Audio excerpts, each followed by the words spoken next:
Running an online business requires passion, knowledge, and a lot of dedication. Adding the complexities of setting up and managing hosting for your website piles on more work when you already have so many plates spinning. Whether you manage one WordPress website or dozens, Kinsta's managed solutions give you access to a platform that's optimized for the fastest speed, has enterprise-grade security features, and is powered by an intuitive custom dashboard with everything you need to manage your sites efficiently. Plus, Kinsta provides human-only WordPress expert support, which is available 24/7, 365 to assist with even the most complex sites. Forget frustrating AI chatbots. Kinsta gives you complete peace of mind by ensuring that your WordPress sites are always online, secure, and performing at their best. Start your journey with Kinsta today and get your first month free. Don't have time to migrate your site? Kinsta takes care of everything for you. Learn more at kinsta.com/podcast. That's KINSTA.com/podcast.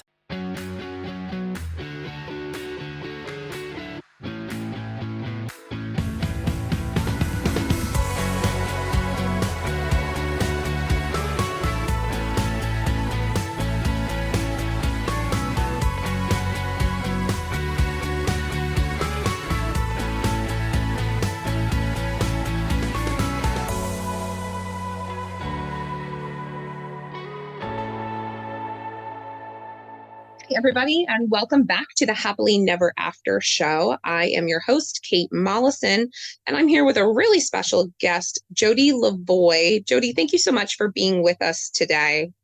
Kate, I am thrilled to be here and for your season finale. So yes, you made the last episode. We will be coming back for season 2, so super exciting.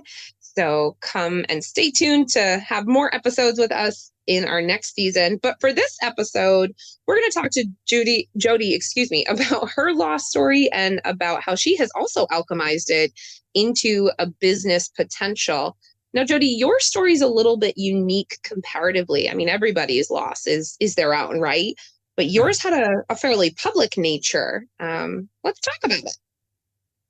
Yes, it did. And Kate, it was one of those stories that you would never, ever think happens to you. And it was, so I lost my husband very publicly, and I found out the news, frankly, from the press. And oh my gosh, I can't even imagine how that felt. I felt like I was gut punched and just stunned. And, I couldn't imagine. I couldn't process in the moment of, that, because it's what you see in the movies.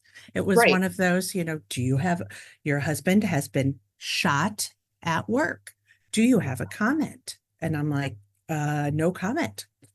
Like, good for you for having the bandwidth to say that, because my brain would have been like, all the trauma and the things. So did that come from experience with his job and the public nature of his job to have that arm's length, or was that just a flight or fight response for you? Meaning how I responded? Yeah. I think I was just shocked and didn't know what to say and scared. And I have 3 daughters. And so I don't know. In the moment, I felt like, I don't know what's going on. I don't want to open up a big discussion can of worms until I really know the facts and can shield, protect, understand what is actually happening before I share information with my daughters. And unfortunately, and if we kind of go back through the timeline, because we fast forwarded to the call from the press. So sunny day in the summer, my husband went off to work in a downtown high rise in Chicago, a regular job. He was running a business. He had demoted an employee 4 days prior, who had then come back to the office on this fateful day and shot my husband and killed himself. Oh my God. Yeah. You're right. That is something you only see in the movies. Like, that is a screenplay. It is. And then I got a knock on the door from the police. And the police did not tell me what happened.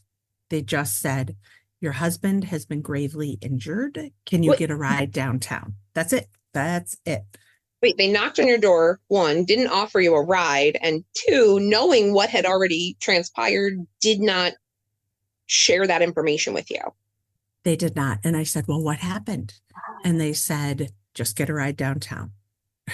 I'm sure if I said I didn't have a ride downtown, they would have driven me, Kate, or found a Sure, ride. but still, like still, again, I think about from the movies, right? The cop shows up, you see that long pan of the woman in tears because the cop has to tell her, and then they take her, and so all of these fallacies that were built up in the silver screen is so crazy to dissect them when it really happens to someone you get the chance to speak with. It's so true. And I just closed the door from the police officer, called my dad, had him come pick me up. And then by the moment I hung up from my dad, my phone rang again. And that was the press. That fast. Wow. Good news travels fast, I guess. Well, not good news, but you know what I mean. And was there any thought in your mind that maybe they were lying, or that it wasn't real, or that it wasn't possible, someone just fishing for, because you obviously knew something had transpired, but was there a potential in your mind for it to have been blown out of proportion by the press, or was that really just the cementing of your worst fear? It was the cementing of my worst fear. I did believe them. And I guess it's because it was the business my husband founded. We talked about it every day. He was very conflicted, I think, about demoting this employee just because he'd been with the company 10 years. But the role he was supposed to fill, he wasn't fulfilling it at that level. He would have been better in another role. And so, my husband was transitioning him to a new role as the company was entering its next phase of growth and just needed a different leadership style. And he was nervous about that conversation, rightly. I mean, anybody who's going to demote an employee anywhere or fire an employee or have a difficult conversation with an employee, it's scary and nerve-wracking when you are a heart-centered manager, which it sounds like your late husband, forgive me, what was his name? Steve, thank you. But it sounds like Steve was a very heart-centric manager, and so that must have really weighed on him to have to change somebody's life like that. And it's never personal, right? Like, I've done the management thing, and it's never personal when we have those conversations with people, when we're trying to just leverage skill sets, and we never think and we never hope that it transpires into something so catastrophic. I mean, we never to oranges. I remember working retail, and the training they gave us always keeping like floor fixtures between you and whoever's shoplifting, because you never know if they have a gun or a knife or anything like that. And we followed those protocols, but yeah, that'll never happen. It's a similar or adjacent situation to what Steve went through, that you're just doing your job, having those tough conversations, trying to leverage skill set with no suspect or inkling that this would transpire in any other kind of way. And then boom, oh my gosh, like, talk about shaking the sheets. Very much so. And he was a very heart-centric person, which is why he cared so deeply about this conversation and this gentleman and this gentleman's family and, everybody involved. And so he, shared this news with this man on a Monday and said, I know this is probably hard. Please, go home, digest this. I want you here. There's a role for you. And, talk to your family and let's continue the conversation. And they had a conversation the next day and it got a little better. And by Wednesday, my husband thought he's really going to accept this and it's going to be okay. And he was feeling a lot better. And then Thursday, when I got the call, I went through my head. I'm like, Tony shot Steve. It was real. It was real. God. And that did pop into my head. And I don't even know how or why, it just did. Wow. Well, I mean, I can appreciate that bandwidth. One of the things that happened when Craig passed away was we were working with an attorney already for malpractice. And then after he passed, one of the first phone calls I made, don't know why, but my brain said, you need to do this. I called the lawyer after he passed away. It was like the second phone call I made. And everyone goes, how did you have the clarity and the bandwidth to do that? And it's so funny the way the widow brain works, right? In that immediacy of everything, that urgency, that ground zero, we go into that primal biological caregiver, and we Absolutely assess the landscape and look at all the things to be done in that immediacy.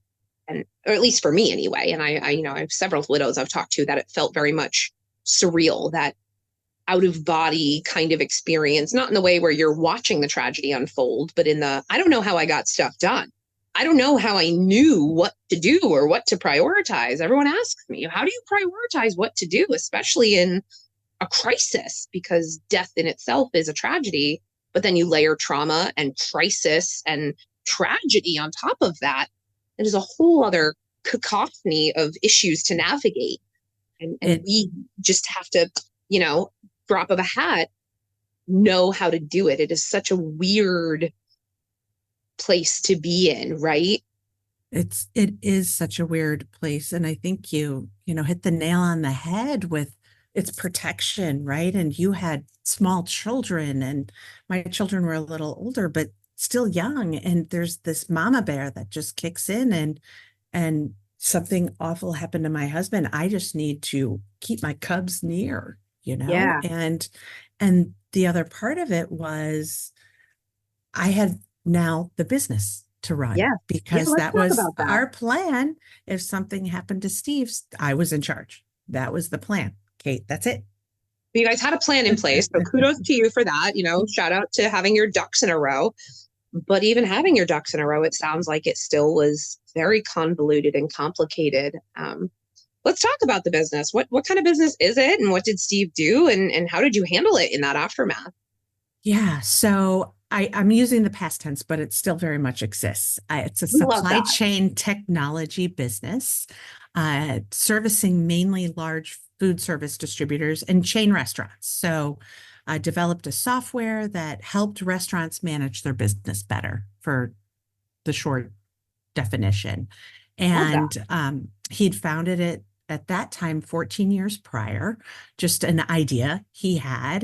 He was a pure entrepreneur, built it from scratch, and had friends and family, investors as well, and a great team. I mean, he built an amazing team to grow and scale this business. And so that's great. That was the great, wonderful news. And I helped with the business early on, like any good entrepreneurial wife. I helped do the books and do some HR and do a little bit of this and a little bit of that.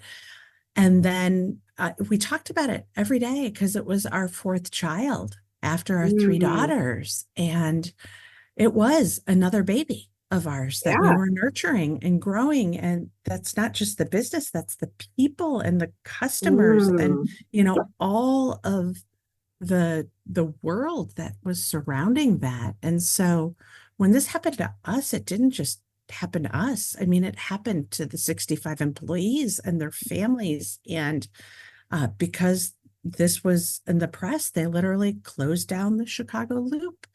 So people, everybody knew about it. There was no hiding from it. Our story was extremely public, not only locally, but nationally and internationally. And so I and my daughters, if we would walk into a restaurant, like in our town, people would look and go, they'd whisper, that's that family. Not in a bad way. Everybody was so supportive, but we felt really exposed way. So we all want to grieve. Loss is already so vulnerable making, right? Like there's this huge sense of vulnerability that you are forced into, where you just have to share.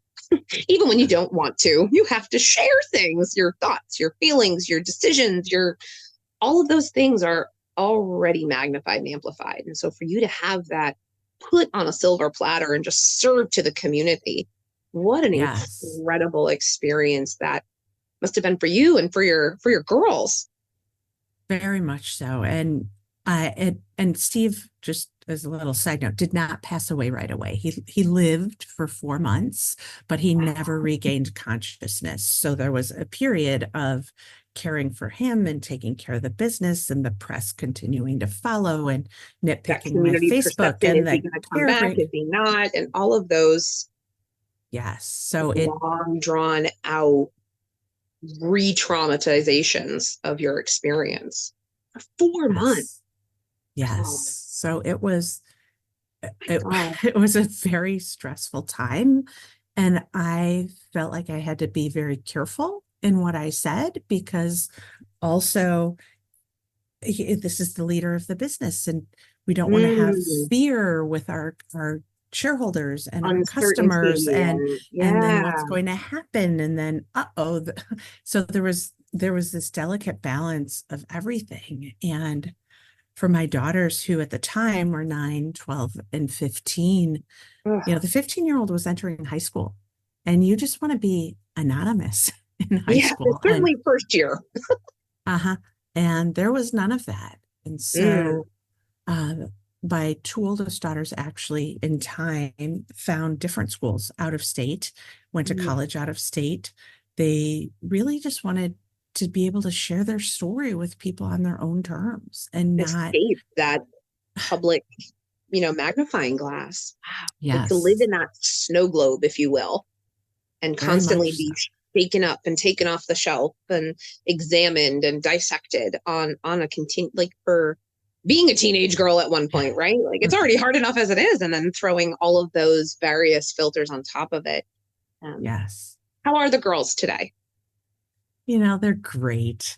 Love to And hear I know that. your listeners can't see me, but I'm beaming because True story. I can see you. So I am just in awe of the young adults they've become, and the choices they're making, and risks in a positive, like leadership, taking the bull by the horns type perspective.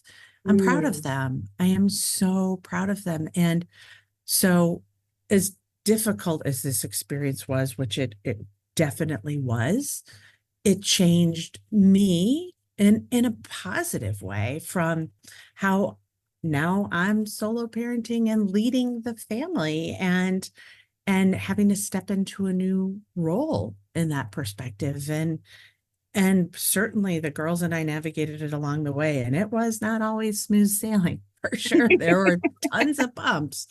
Um, but we did it together. And we would just say, the power of the Lavoie women. We are the Lavoie women.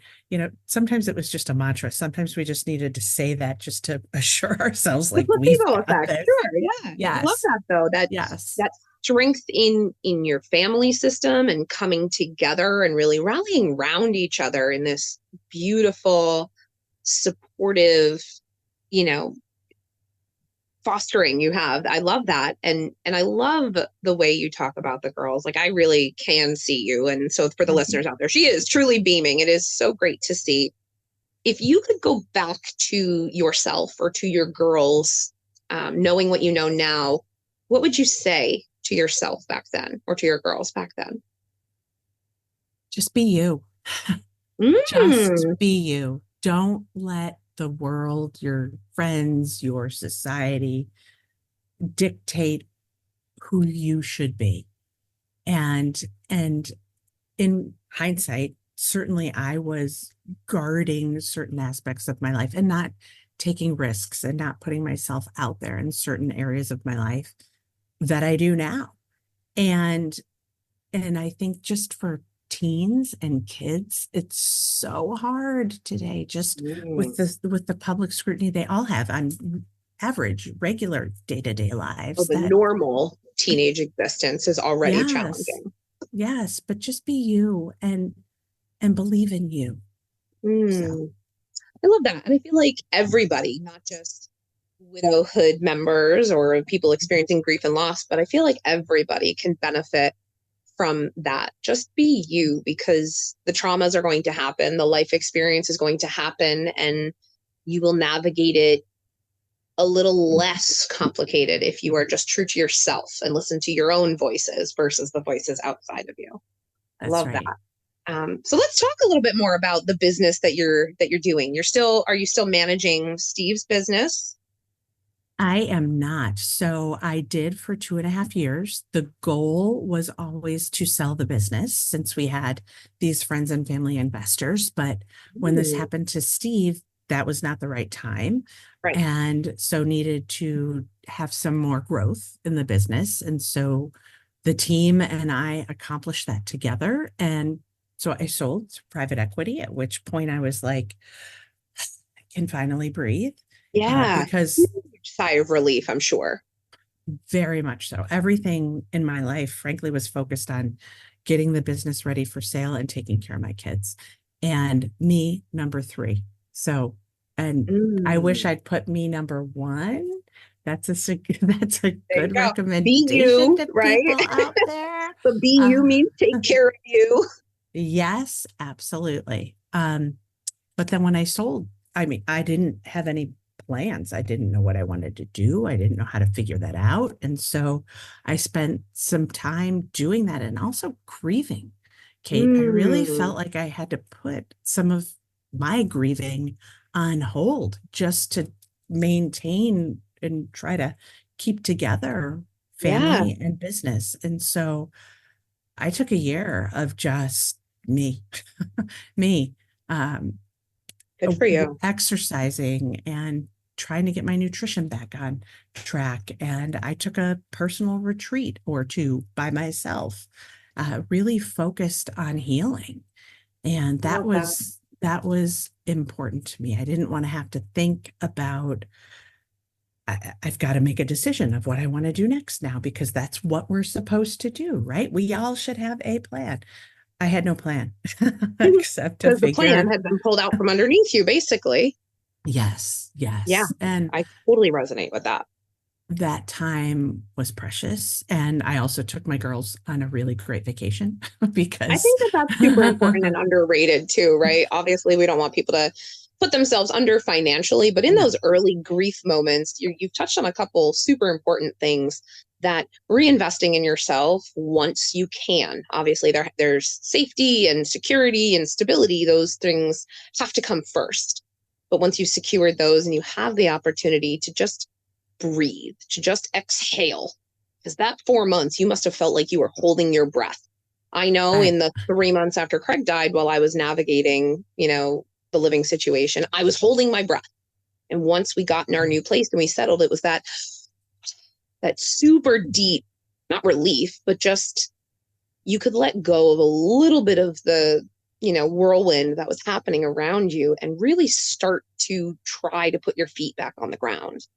And that absolutely. is so important. The holistic wellness, how you're sleeping, what you're eating, how much water you're drinking, are you getting, exercise? I feel like an overgrown house plant. I need sunlight and daily watering, right? Like I'm an overgrown house plant. But it's how do we start to take care of ourselves the way that we've been taking care of our children, our other responsibilities, and pouring that much effort and intention into ourselves, because that's where the grieving really happens. And it's not easy. As women, as widows, as wives, as moms, we all wear 10,000 different hats at any given moment. And then you throw loss on top of that, and we would think that it would be natural for us to bump ourselves up on that priority list. But like you said, Absolutely. we bump ourselves way down. So once we get that breath, put yourself at the top of the list. I love Yep. the idea of a retreat. I love the wellness idea. And that's a continual focus, right? Like it's not a one and done. You have to No. keep touching base on that and doing temperature checks with it and course correcting. And it's a conscious, concerted effort. It is. And it's one that I take seriously. Having been through, that period of 2.5 years of intense stress and my health went, Yeah. it was not, my heart was skipping beats. Oh my God. I ended up having a reoccurrence of my breast cancer, I believe, due to the stress I was under. So there Wow. are real physical ailments that happen from stress. I mean, in general life. And then, of course, the grief stress too. And so Yeah. please, everyone out there, take care of yourself. That's our plea for this episode. Yeah. Is to please take care of yourself. Self-care. Yeah, Which is so absolutely. much more than like getting a manicure or squeezing in an extra round of golf or getting your highlights touched up, right? I feel like it's important to just really hammer home that point that self-care is so much more than a latte. It is real deep, exploration of what you need. If you were to parent yourself, like treat yourself like you're a child, and how would you parent yourself? That's self-care. Very much so. I love that. So now that you've sold the business, you started a new endeavor, and tell me what you're working on now.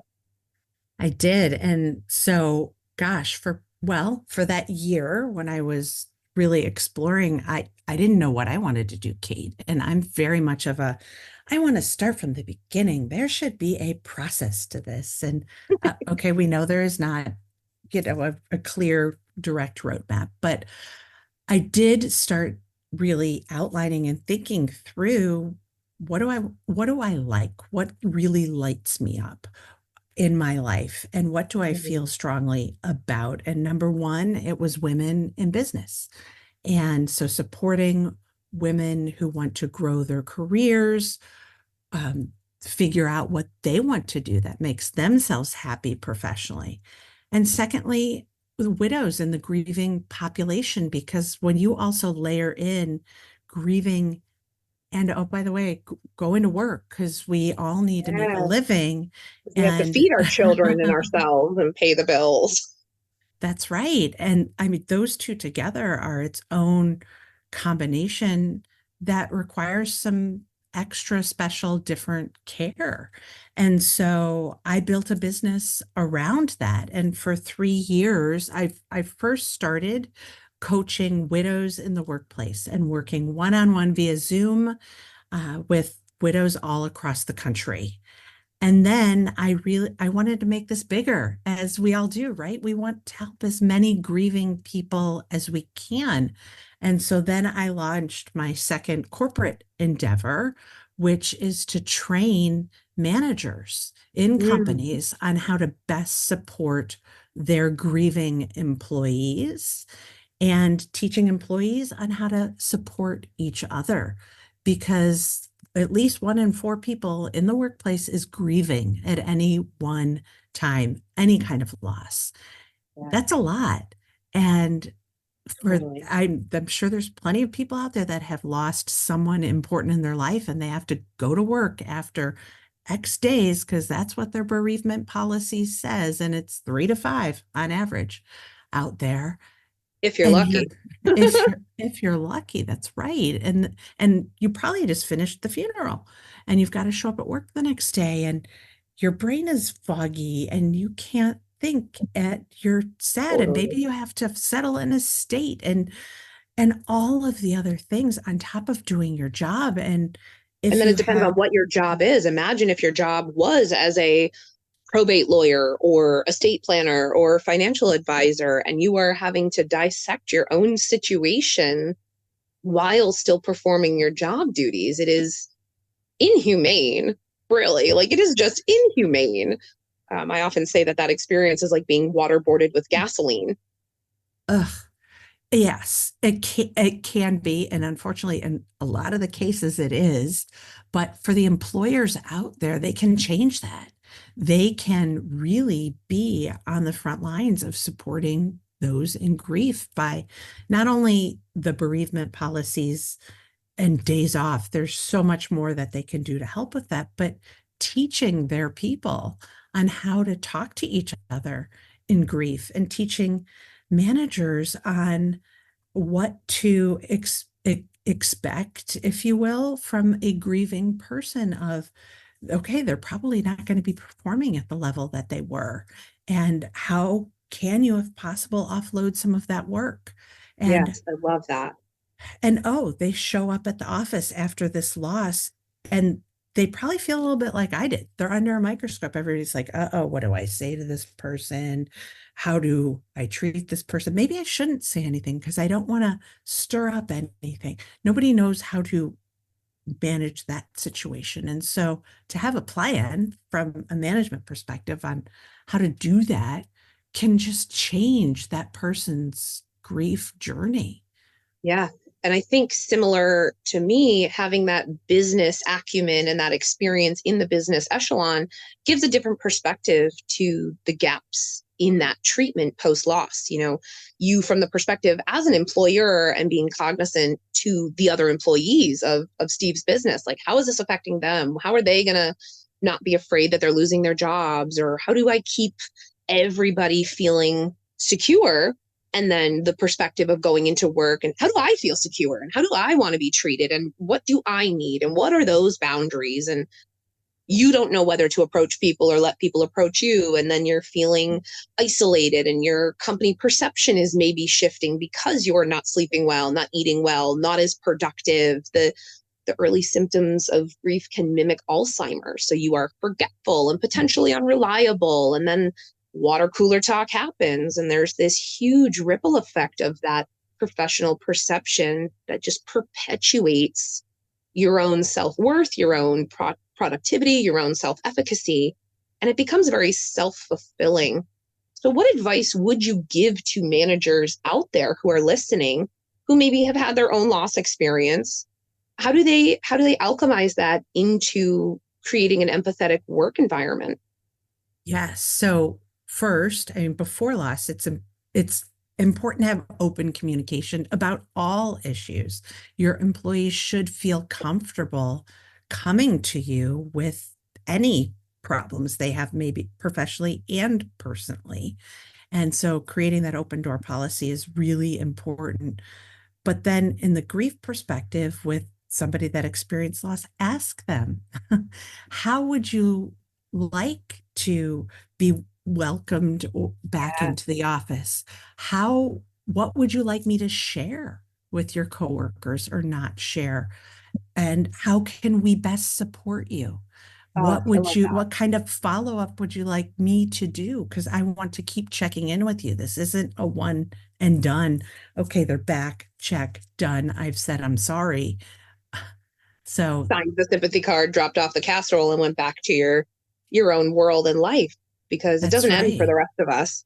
Right? It You get doesn't. the luxury to go back to your life, but we are in it perpetually. Yes. And so those check-ins with an employee of heck, put it in your calendar, And it's every something with the month, staff maybe too, right? Like, hey, how are you doing now that so-and-so is back in the office? Like, is there any way I can support you in your dialogues with them? Or if it's maybe a peer that you have to work with on a project or something, or a cubicle mate or something.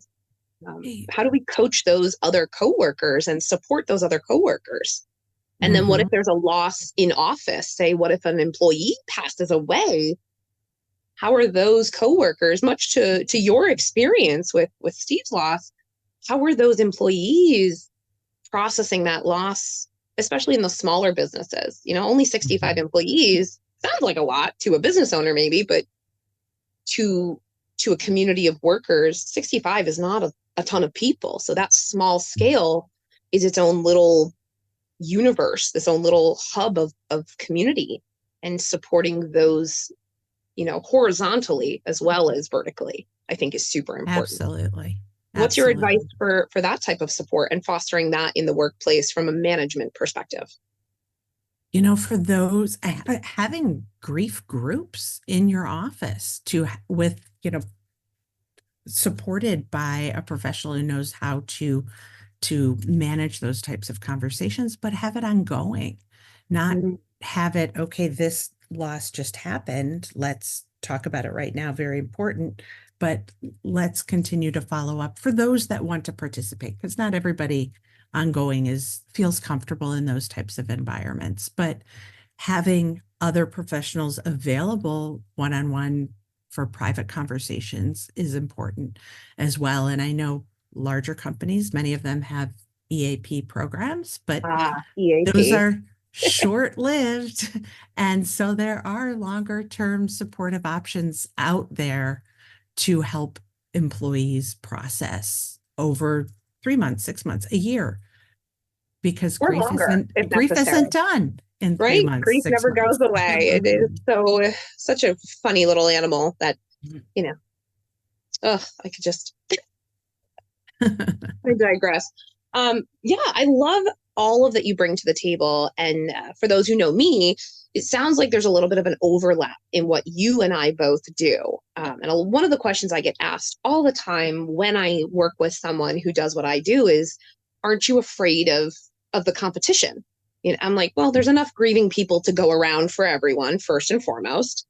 Second of all, for those of us who do the grief work, it's not about gatekeeping, right? We build this community of people who do all the same things across a very large geographic area, because you can't be expected to help everyone in the United States, neither can I. So for the listeners out there, it's about collaboration and co-creation and changing of the landscape for both grievers, but for business owners, right? How do we help business owners become human again?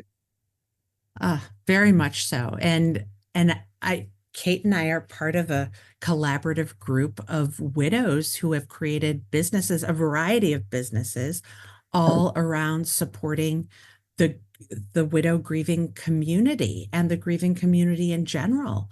And so we are able, as this entity of women, to share what we're experiencing out there from a business perspective and help each other. And it's a beautiful thing.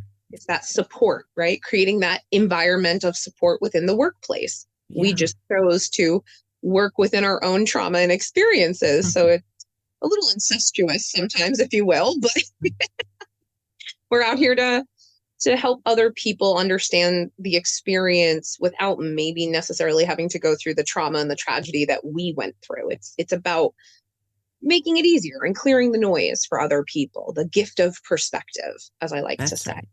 So we are just about at the end of our time together, Jody, but I would like to thank you for joining us and for sharing your story and your advice with the listeners.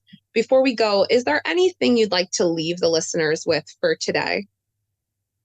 Yes, I'd love to just bring you back to what we talked about of just be yourself.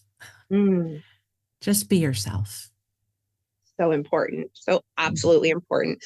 Jody, thank you again. Where can our listeners find you, and where can they find more information about our little widow cohort? I'll let you share it with the listeners that as well.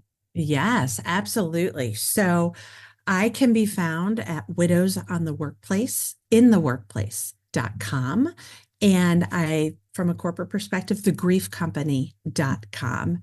And I know we are all in our widow cohort very active on LinkedIn and social media, and we all support and promote each other there. So you could find us all there by our individual names, or I also Widows in the Workplace. Widows in the Workplace. I love it. Well, again, thank you so much, Jody, for sharing your story and for joining me today. And with that, listeners, that concludes season 1. We will be back for season 2. Friendly reminder. Also, for those of you who have not secured your ticket to the National Grief Awareness Professional Development Conference, hop onto Eventbrite and search the event by that same title, and you will find it. I will tell my listeners a little secret. There is going to be a 4th of July promo dropping, so stay tuned for that. I'm very excited to share that we will be having select tickets available that are inclusive of a professional headshot at a reduced cost. So regular tickets are $250. This ticket will be $199 for the entire conference attendance, and you get 3 high-resolution JPEG images for a professional headshot update with your ticket entry. So please hop onto Eventbrite. Stay tuned for conference updates and details. And as always, I am your host, Kate Mollison. Thank you so much for listening. You've been listening to Happily Never After, part of the Xvadio Podcast Network.